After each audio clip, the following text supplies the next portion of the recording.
3 visitas a um terreiro, para que posteriormente escrevesse uma preciosa advertência aos irmãos de fé.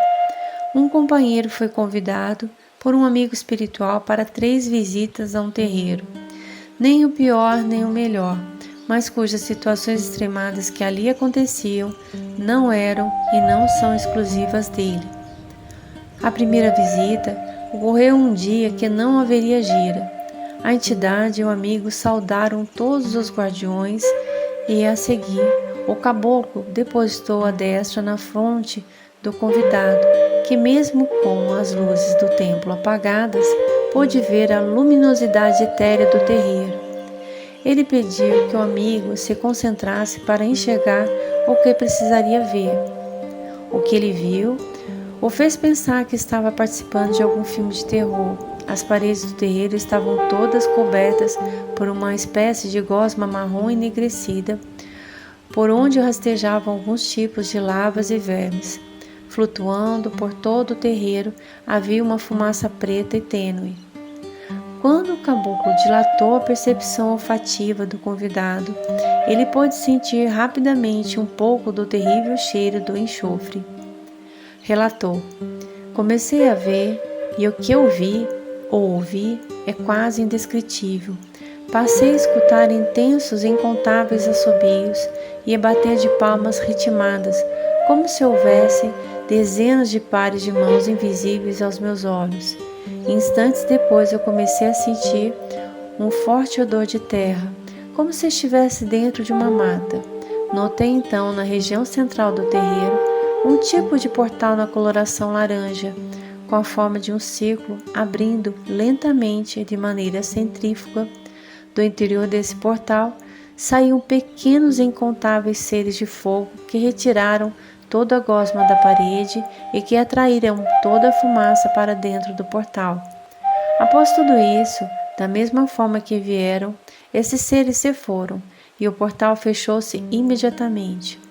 O convidado perguntou ao caboclo o que acontecera e ele respondeu: o terreiro estava sujo e agora não está mais, e é só o que devo lhe informar. O convidado perguntou que gosma nojenta era aquela que estava antes nas paredes, e o caboclo respondeu: todo terreiro de Umbanda é um hospital, certo? E o que acontece com o hospital se ele começar a receber pacientes com moléstias altamente contagiosas e relaxar com a profilaxia em relação a estas? Contaminação geral. Então, nesse terreiro onde estão relaxando com a profilaxia da alma. Doenças da alma? Companheiro, enfermidades morais. O Senhor está querendo dizer que o corpo mediúnico dessa casa de caridade não está junto para trabalhar com sinergia e evitar que as enfermidades morais da assistência causem malefícios aos médiuns? E quem disse a você que o vetor dessas enfermidades morais e a assistência desse templo sagrado? Então o Senhor está querendo dizer para mim que os médiuns da casa, ou seja, aqueles que deveriam auxiliar as entidades espirituais na prática da caridade contra doenças morais, são os mesmos que estão transmitindo? Exatamente. Entenda que Jesus está nessa casa de caridade que faz o bem, que auxilia o próximo de forma gratuita e consistente. Mas Jesus promove a luz e é a grande maioria dos médiuns desse terreiro que pratica a caridade, os mesmos que chegam a ofuscar essa luz, contaminando seus irmãos de fé com a mais severa das doenças da alma. E qual seria ela? O orgulho, o egoísmo, a avareza? Não, companheiro.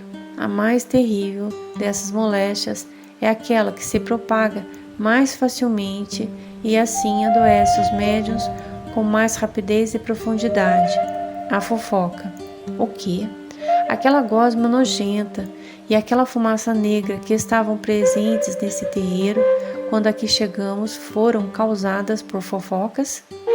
A fofoca, a maledicência, as formas de pensamento presentes na psicosfera dos médiuns, entre outros, podem enlamear e derrubar todo e qualquer terreiro.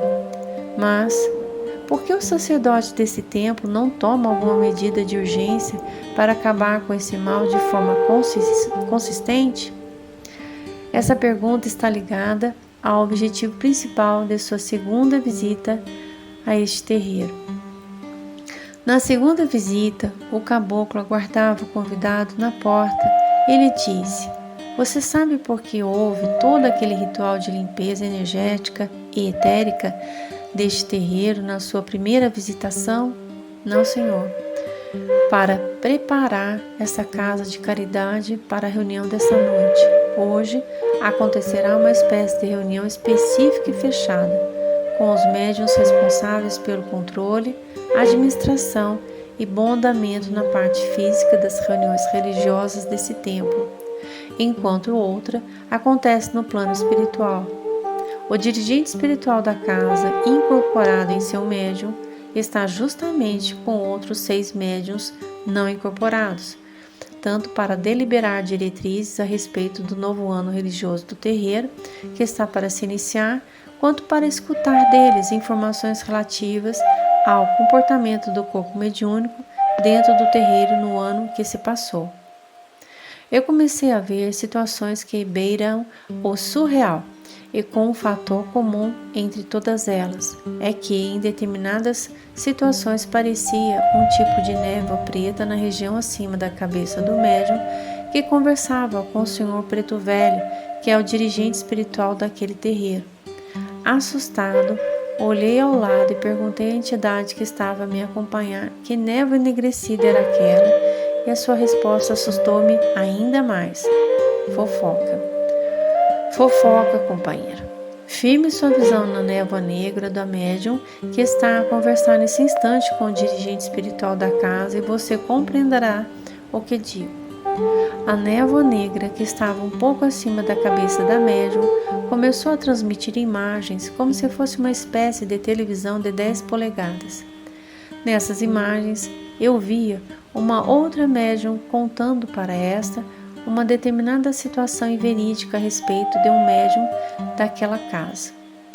Será que a entidade-chefe não pode ver as calúnias e fofocas que estão lhe contando? A maioria delas sim, mas outras não. Posso lhe dar 2 motivos, entre muitos. Toda entidade espiritual é uma parte de Deus e não o próprio Deus. Somente Deus é onisciente e sabe de todas as coisas. O segundo motivo é uma grave enfermidade moral que o sacerdote desse templo possui e que, muitas vezes, embaça o seu bom senso, uma enfermidade filha do ódio, conhecida como rancor. Mas, se a fofoca faz com que essa casa de caridade fique com um aspecto espiritual tão asqueroso como presenciei há 2 dias, e se o sacerdote dela, além de ter o extremo rancor como conselheiro, tem como fiéis escudeiros médiuns com a enfermidade moral da fofoca em estágio avançado, isso pode significar que essa casa de caridade está em vias de entrar em extinção. Infelizmente, estou certo? De forma alguma. Acontece que esse terreiro não é formado apenas por médiuns cupins. Aqui também existem médiuns formigas, aqueles médiuns simples, humildes, que quase não são notados, médiuns pequeninos em vaidade que procuram trabalhar em conjunto, com vistas ao bem maior que a caridade. Médiuns que estão na Umbanda pela Umbanda, na confiança pela razão. São também trabalhadores silenciosos cujas ferramentas chamam-se dom e fé, e cujos salários de cada noite são pagos numa só moeda, que traduz o seu valor numa única palavra: ingratidão. Enquanto aqui houver médiuns formigas, essa casa jamais cairá. Na terceira visita, o convidado teve como tarefa anotar, para depois divulgar, a palestra do caboclo chefe dos trabalhos, pois ela serviria como um ótimo antídoto contra o veneno moral da fofoca. Saravá a todos os filhos aqui presentes no dia de hoje. Que Tupã iluminado abençoe a presença de todos vocês nessa casa de caridade. Este caboclo sabe que o sol lá fora está forte, mas também sabe que o Todo-Poderoso Tupã faz iluminar no coração de vocês um calor que é ainda mais forte que o do sol, que é o calor da fé. Foi essa fé que trouxe vocês aqui e que essa fé possa fazê-los alcançar o que vieram buscar aqui, nessa casa de caridade que é a casa de vocês mesmos. Este caboclo começa com uma pergunta: qual é a arma que traz mais malefícios à humanidade? A grande maioria de vocês respondeu que é a bomba. E este caboclo realmente fala que a bomba é uma grande ceifadora de vidas em massa. A natureza evolui, os conhecimentos de vocês evoluem e infelizmente o desejo do homem de fazer o mal parece que evolui da mesma forma, porque se antes só existiam bombas atômicas, hoje já existem as químicas e pasmem, o homem brincando de Deus criou uma bomba que usa uma forma de vida para tirar outras milhões de vidas, que é a bomba biológica. Entretanto, companheiros, qualquer bomba é somente aquilo que já disse antes, uma grande ceifadora de vidas em massa, mas não é a arma que traz mais malefícios à humanidade, porque esta arma, de fato, de que falo, é anterior à criação da primeira bomba. E eu gostaria que vocês dissessem para mim qual é essa arma. Muitas pessoas deram respostas variadas, mas uma dentre elas chamou a atenção do Sr. Caboclo, o fogo. Foi aí que ele retornou à palestra. Companheiros, existem muitos alimentos que, se não fosse o fogo, vocês não poderiam ingerir, tanto porque é ele que os amolece, quanto porque é ele que elimina formas de vidas microscópicas nocivas à saúde do ser humano. Só por isso que vos falo, vocês já podem perceber que o fogo em si é um bem, uma das formas de manifestação da misericórdia de Deus, que os homens tanto podem usar para o bem ou para o mal, mas que justamente por isso não é a arma que traz mais malefícios à humanidade. A arma de fogo não é a resposta correta, mas os fará deduzir que a resposta seria essa, porque esse caboclo deseja que vocês pensem nos fatores que podem fazer um ser humano apertar o gatilho de uma arma. E antes que vocês comecem a imaginar que esse caboclo não está falando coisa com coisa, ele revela que a arma que traz mais malefícios ao ser humano é a própria língua dele. Este caboclo fala que é a língua porque se um filho de uma raça cresce escutando falar que um outro de outra raça também é filho de Deus, este, quando crescer, não terá motivos para tirar a vida daquele e vice-versa. Se um filho cresce escutando que povos de outros países são irmãos seus, então ele não terá motivos para querer tirar a vida de outro ser humano pelo fato de ele pertencer a outro país. Um homem pode ter extremo ódio de outro, mas se ele não tiver nenhuma maneira de comunicar isso a outros, esse ódio morre com ele. Entretanto, se ele conseguir passar todo esse ódio para pelo menos uma pessoa, então milhões de vidas poderão ser ceifadas, como aconteceu no genocídio de judeus na Segunda Grande Guerra. A língua do homem pode ser uma arma tão terrível e perigosa que nosso Senhor Jesus Cristo disse certa vez que o que mata o homem não é o que entra em sua boca, mas sim o que sai dela, ou seja, as palavras. Podendo a língua do homem ser tão maléfica, por que Tupã iluminado o dotou com ela? Este caboclo fala que foi para que o homem soubesse e aprendesse, desde cedo, que para tudo na vida ele tem escolhas e que essas o levam para o melhor caminho, que é o da evolução junto a Tupã, ou para outro caminho que possa atrasar sua evolução.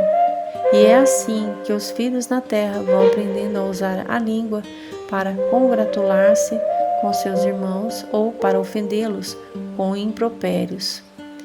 Queridos companheiros, a mente humana pode criar as mais perfeitas maldades, mas só a sua língua pode coletizá-las. E o que fazem vocês? O que estão na frente desse caboclo, aí na assistência? Quanto os cavalinhos que estão aqui com ele, coletizando com seus filhos, irmãos, pais, parentes, vizinhos, colegas de escola, de trabalho, seus parceiros em atividades coletivas de lazer, sua cidade, seu país, seu mundo? Sei que nenhum espírito humano é perfeito, começar por este caboclo que vos fala. Mas este caboclo espera em Tupã, nosso Pai, que vocês só estejam politizando o amor, a fé, a justiça divina, a lei da caridade, o conhecimento do bem, a vida e o desejo de evolução junto a Tupã iluminado. Da mesma forma que é fácil iniciar um incêndio e difícil extingui-lo, também é bastante fácil criar uma maledicência e espalhar uma fofoca, e extremamente difícil, em uma só encarnação, apagar os efeitos nefastos que esses verdadeiros incêndios verbais causam na vida das pessoas que foram caluniadas e ofendidas. Reflitam sobre isso, companheiros, e que Tupã iluminado abençoe a todos vocês. Síntese de texto ditado pelo Caboclo das Sete Estrelas, realizado por Mãe Lourdes de Campos Vieira. Eu sou Cláudio Molina, do grupo Apometria Amor e Luz, e agradeço por compartilhar essa mensagem.